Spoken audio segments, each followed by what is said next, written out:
Countdown for blast off. X minus 5, 4, 3, 2, X minus 1, fire.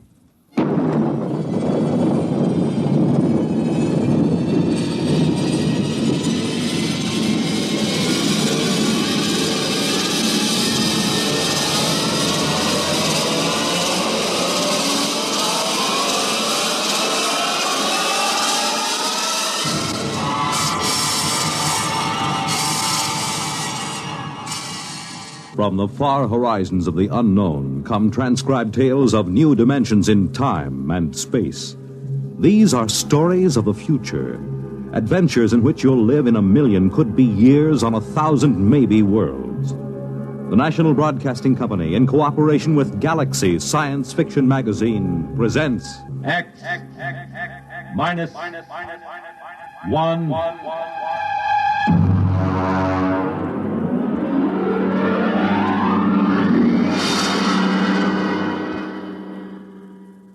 Tonight, The Stars Are The Styx by Theodore Sturgeon.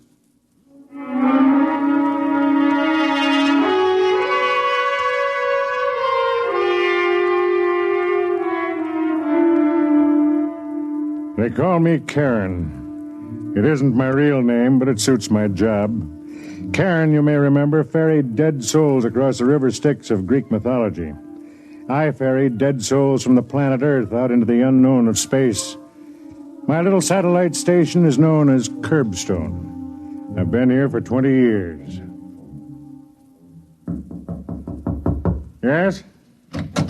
Karen? Oh, Tween. What is it? There's a ship landing from Earth. Is it the regular shuttle? Yes. Okay, we'll check the candidates as soon as they're in. I'll fill out the reports for you. Thank you. Oh, Tween. Yes?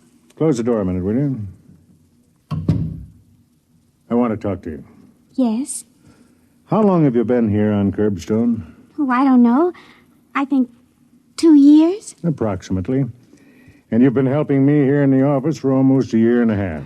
Have you thought about going back to Earth? Well, yes, I've thought about it. And? Well, I couldn't.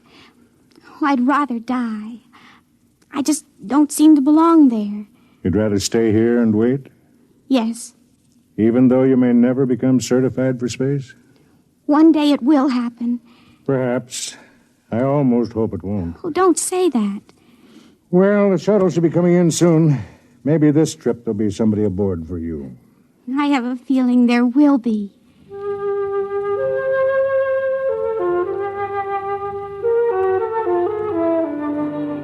I suppose I ought to explain a little about Curbstone at this point. We're a stopping point. Well, a jumping-off place would be more accurate. We get people from Earth who, for many reasons, cannot remain there. Some are antisocial, criminals of a sort.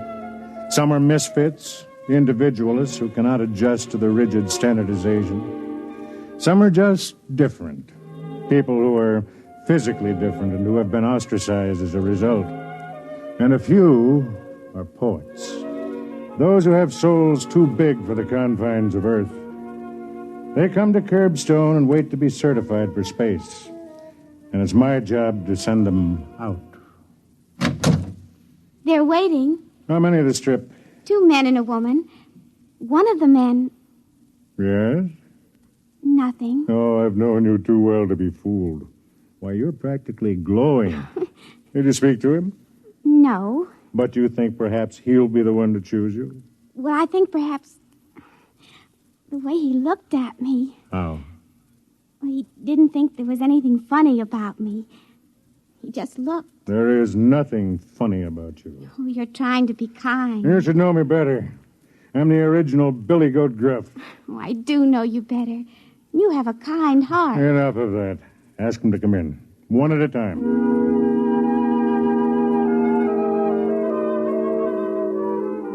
I watched her walk to the door, and I thought she was beautiful. She was, but not in a way acceptable to the eugenics department back on Earth. Tween was an albino. She had silver skin and hair, and ruby-colored eyes. If I hadn't been such an old, fat fool. This This way, please. Thank you. This is the senior release officer. He'll check you in. Thank you, miss. Your name, please. Well, don't you know it? No, I'm afraid Judd! Good Lord. Hello, friend. Judson, after all these years. I understand they call you Karen. Yes. Well, good. I'll call you Karen. Well, what in the name of misery brings you to Curbstone? Oh, I'm a candidate. But you, of all people, you had a good position and enough money. You didn't get into trouble, did you? Oh, the sort. Of what sort? When I was your student at the university many years ago, you taught me to enjoy my individuality. I tried to teach my students the same thing. The authorities wouldn't stand for it. I see. So I decided to take my chances in space. Are you aware of the risk? Well, not fully, or I probably wouldn't be here. Well, then let me acquaint you with the procedure here on Curbstone. Look out that window. What do you see? It looks like a spaceship on a launching platform. Exactly. That ship is aimed at the outer galaxies. It has enough fuel to reach its destination and land, but not enough to come back. I see. The people who come here to Curbstone have to be certified before they can take off in one of those ships. Well, how does one go about being certified? There are 3 requirements. You must pass a physical examination and a mental examination. And the third? You must find an agreeable partner for the trip. A partner? A partner of the opposite sex who is willing to share her life, or death, with you from now until eternity. That could be rather difficult. When the Earth authorities agreed to Operation Curbstone, it was decided that it would be a method of colonizing the outer galaxies with Earth people. Therefore, these ships are built to carry 2 people. I see. Well, suppose I choose somebody and she doesn't want me. You wait. Just suppose I pass the physical and the mental tests, and I even find a partner. Suppose we get into the ship and are launched into space. What are our chances? Come here. This board shows a light for each ship that is en route in space. There, you see that one? That's a couple named Fort and Mary Ellen. They went out together last week, headed for the Deneb systems. As long as the light shows, they're all right. They haven't been destroyed by radiation or piled up on some asteroid or gotten into a time warp. We know from our years of launching couples here on Curbstone that 46% of them never make it. And of those that make it? We don't know. They have the equipment for survival, of course, but who knows what they'll meet on some strange planet. And still they go out, huh? Still they go out. When do I take the examinations? Well, you can start tomorrow if you like. I'd like to talk over old times with you right now, but I have to check the other 2 passengers you came up with. Certainly. Tween, would you come in, please? Tween assists me here. She, too, is waiting to find a partner for the trip. Yes? Tween, this is Judson. Judson's an old friend. He was a student of mine many years ago. Very happy to meet you. Yes, I know you are. Tween, tell the others to come in, please. Yes, sir. A remarkable girl. Remarkable looking, at any rate. Well, Tween will tell you where your quarters are. I hope we'll talk soon. Well, I hope so. Oh, by the way, Yeah? that light on the board, Fort and Mary Ellen? What about it? Well, it just went out.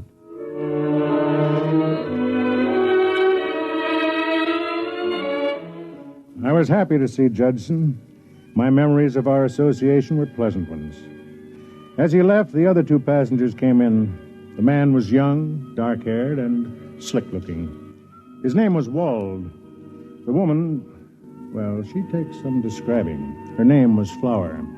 Her voice was like a cello, and her figure was a walking demand for the revival of the now extinct profession of Peeping Tom. Let me be honest, I didn't like either of them.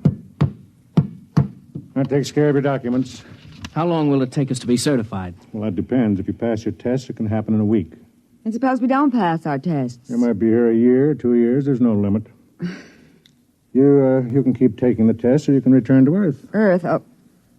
Well, is there anything to do up here? I mean, excitement. That depends on what you consider excitement. Anything we haven't already tried. Isn't that right, Wald? We decided to come up here, Mr. Call me Karen. Karen.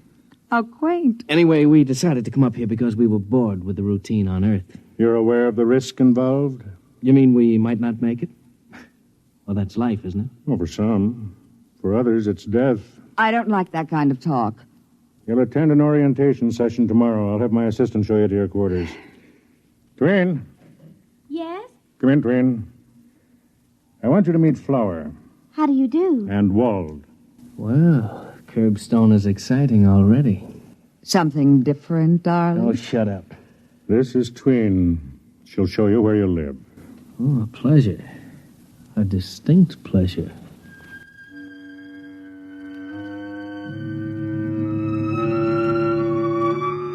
There was something decadent about Wald and Flower, something almost reptilian. I couldn't believe that these two would ever step into a ship and risk the trip to space. Of course, I could be wrong. Boredom drives people to risk many things. At the session the next day, I watched my three new arrivals. When it was over, I stood talking to Judson. Well, still want to go out? Yes. Picked out a companion yet? Oh, yes. Really? Well, you haven't met anybody yet. I've met the person I'd like to go with. Mind if I ask who? Your assistant, Tween. You don't disappoint me, Jed.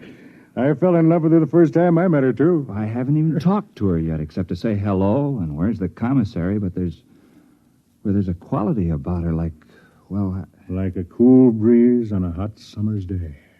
Well, you are smitten. At my age, I can afford to be romantic. Oh, excuse me, am I interrupting? Not at all. Judson, you know Flower. Yes, we met on the ship coming to Curbstone. I wondered if you were busy. Me? You. Well, not really, no. Good. Then you can take me down to the recreation room for some methyl caffeine. Well, I don't use it. That doesn't mean you can't take me. Well, you're Mr. Wald. Walt and I are just very good friends. Besides, he's busy right now. He's being shown around the satellite by this gentleman's assistant. Tween? That's her name. The peculiar one. Coming, Judson? I guess so. You excuse us? Certainly.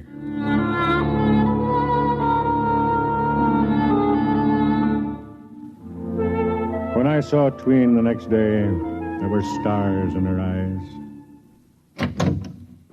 Good morning. Good morning. You're laughing. Am I? Your eyes are. I'm happy. Good. I think it won't be long now Before what? before I'm certified. Oh, I've met someone who really likes me. I see. Can you guess? No, who is it?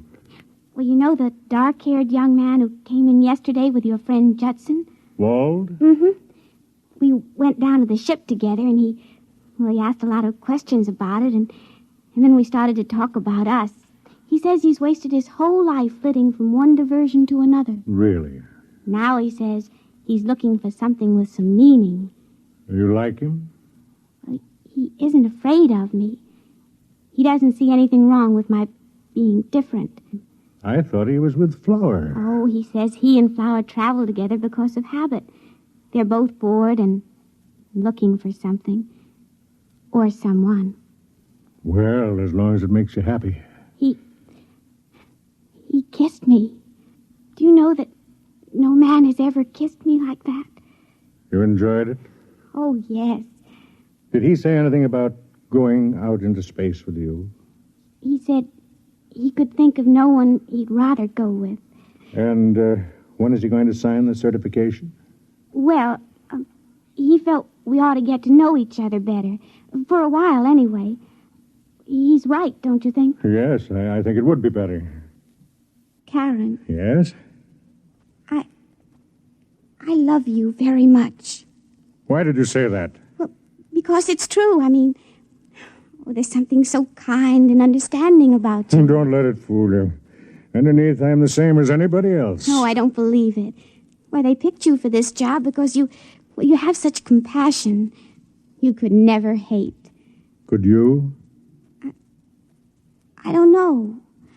I never have, but, well, now I don't know. That's because you're in love. You can't love really unless you can hate. Oh, I don't believe that. Oh, I just invented it to sound as if I knew the answers. Come on, I'll buy you a drink to celebrate the big event.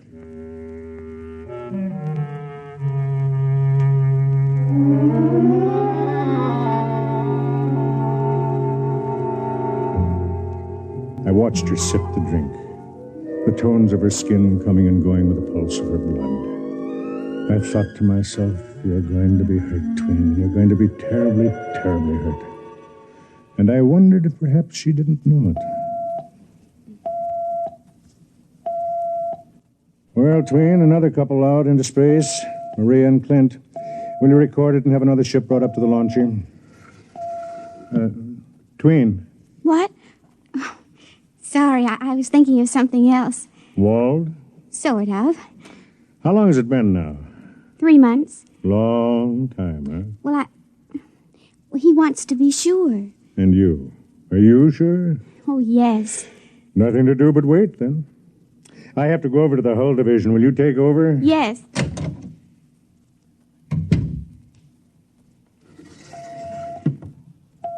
Sometime I, too, will be speeding through space, and I'll be a tiny light on this board. Hello there. You mind if I come in? Oh, not at all. Where's Fatso? Karen? Oh, he isn't that fat. He's fat enough. Where is he? He went over to the hull division. This is a nice layout. Would you come to see me or the layout? You know I came to see you. Matter of fact, I wanted to talk to you about something. Well? The party tonight at the rec center. Well, what about it? We're going, aren't we? I can't make it. Was something wrong? I'm meeting somebody else. Oh. Flower. I see. Oh, come on, now don't look so hurt. Flower and I have bummed around together for years. Well, I thought she and Judson... Oh, don't be ridiculous. Well, they spend all their time together. Oh, you don't know Flower. She likes to experience new things. When they get to be old, she tosses them away. All except me. And you? Do you like to experience new things and toss them away? Look, I'm sorry, Tween, but it's just the way I am. Like Flower. Like Flower. We're two of a kind. Would you do me a favor? Why not? Make it a clean break. Don't try to see me again or tell me any more lies, even though I want to hear them. Okay. And thanks. Thanks. For these 3 months, even though they've been make-believe. At least I've had them. Well, I'll see you around. Yeah. I'll see you around.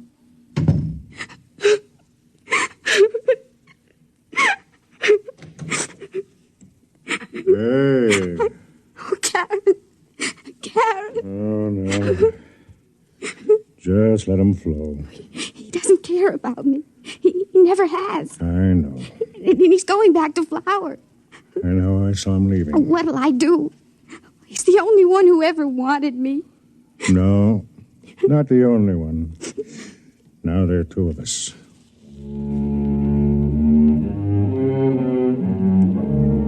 The question that kept going through my mind was, what next?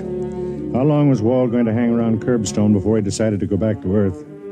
I couldn't believe he'd have the guts to go out into space. But I had underestimated Flower. Well, the prodigal returns. Don't make funny remarks. Tell me, darling, what brings you to my room at this late hour? Could it be that you miss me? Or has little Miss Tween given you the heave? Shut up and give me a drink. And don't act so self-righteous. You've been having your fling with this Judson character. My. Jealous, too. Oh.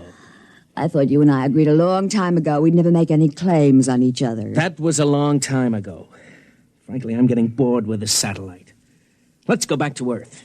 I'm bored with Earth. Well, we'll go someplace else then. I am going someplace else. Where? Out. Space. Oh, come on now, don't be ridiculous. Oh, I am not being ridiculous. Do you know that only 46% arrive? And if you get there, heaven only knows what kind of monsters or poison atmospheres get you. I know, but there's a certain thrill in the risking. Oh, and when did you start feeling poetic? Since I started talking to Judson. Listen, Flower, don't try to trick me. I know you too well. You're 100% too selfish to risk your pretty skin for some poetic feeling. Well, listen to me. You and I have been together for years. We're very much alike. Now I'm telling you that I intend to go out. I want you to sign my certification and come with me. You're mad. No. I think maybe if we get away from everything out there, We'll find each other. Oh. We'll have a chance to love and be decent like ordinary human beings.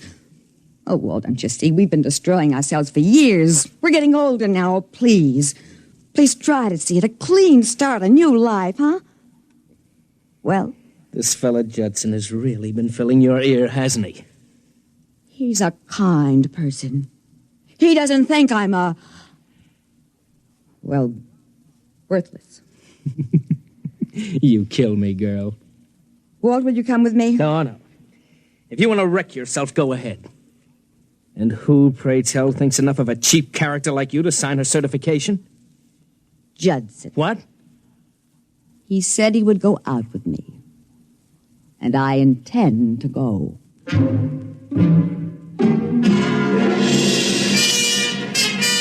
I certified Judson and Flower that same evening. They were going to leave at midnight.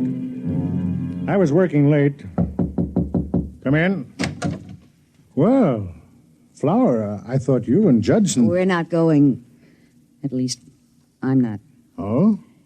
Judson decided he didn't want me along. He did? Here. He left this note for me. The story of my life. Nice girl, but who wants to marry anybody like that? Let's see. I'm going alone. Don't try to stop me. It wouldn't work. I'd always look down on you, Judson. It doesn't sound like him. Sounds like every man I've ever known. Except Wald. Wald doesn't judge me. Except Wald? Where's Judson now? Locked in the ship. He's leaving at midnight. 3 minutes. Listen, you wait here. Where are you going? To see if I can reach that ship before it's too late.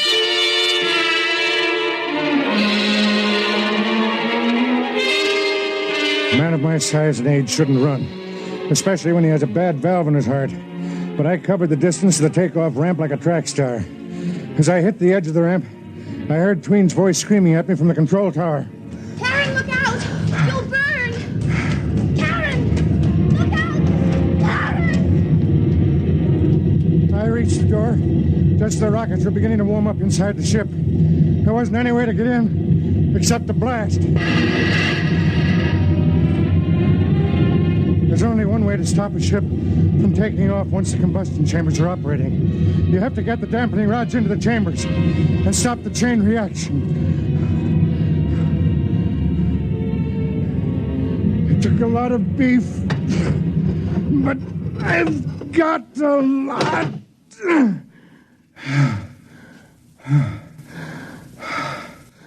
I looked around the control room of the ship. Judson was strapped into the pilot's chair. The controls were preset for automatic takeoff. I went over to him. He was dead. His head cracked like an eggshell.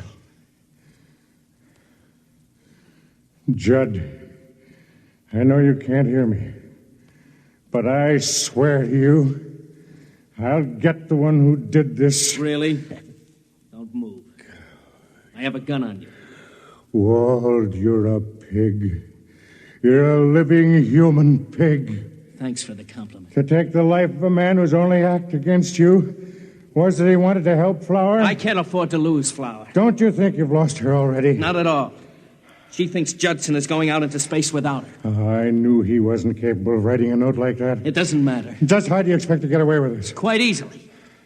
Judson isn't going out alone after all. Meaning? He's going to have a companion.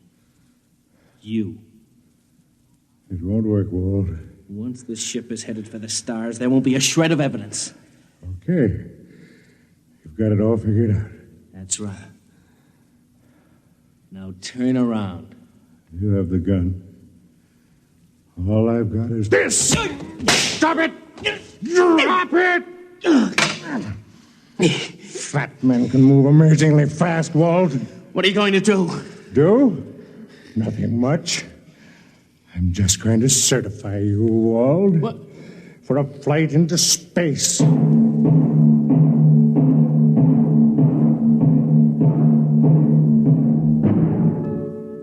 There are things you can do to a man if you know enough physiology.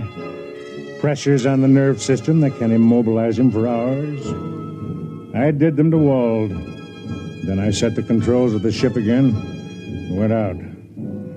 I was breathing hard. It took me a long time to make it up the steps of the control tower, where Tween was waiting.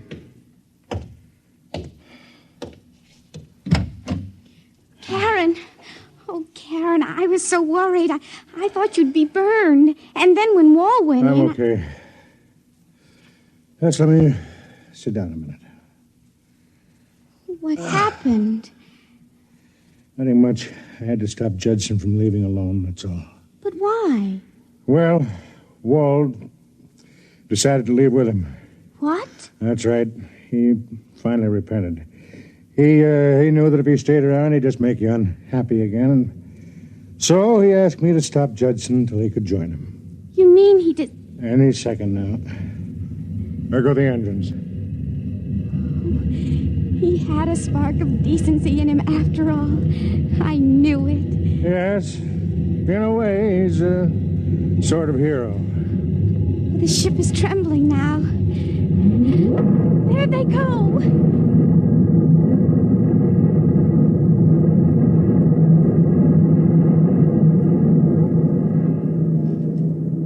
Maybe she knew, maybe not.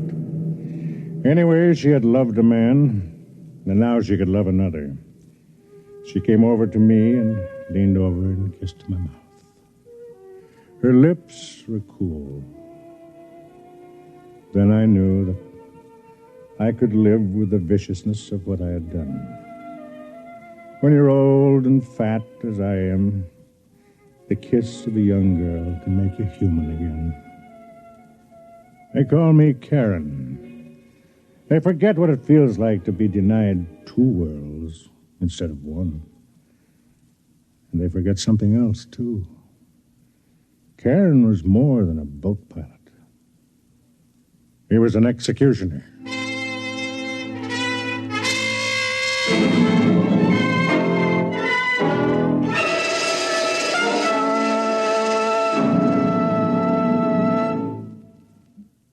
You have just heard X-1, presented by the National Broadcasting Company in cooperation with Galaxy Science Fiction Magazine. Tonight, by transcription, X-1 has brought you The Stars Are The Styx, a story from the pages of Galaxy written by H.L. Gold and adapted for radio by Ernest Kenoy. Featured in the cast were Craig McDonnell, Patsy O'Shea, Dick Hamilton, Charlotte Manson, and Bob Hastings. Your announcer, Fred Collins. X-1 was directed by Bob Maurer and is an NBC Radio Network production.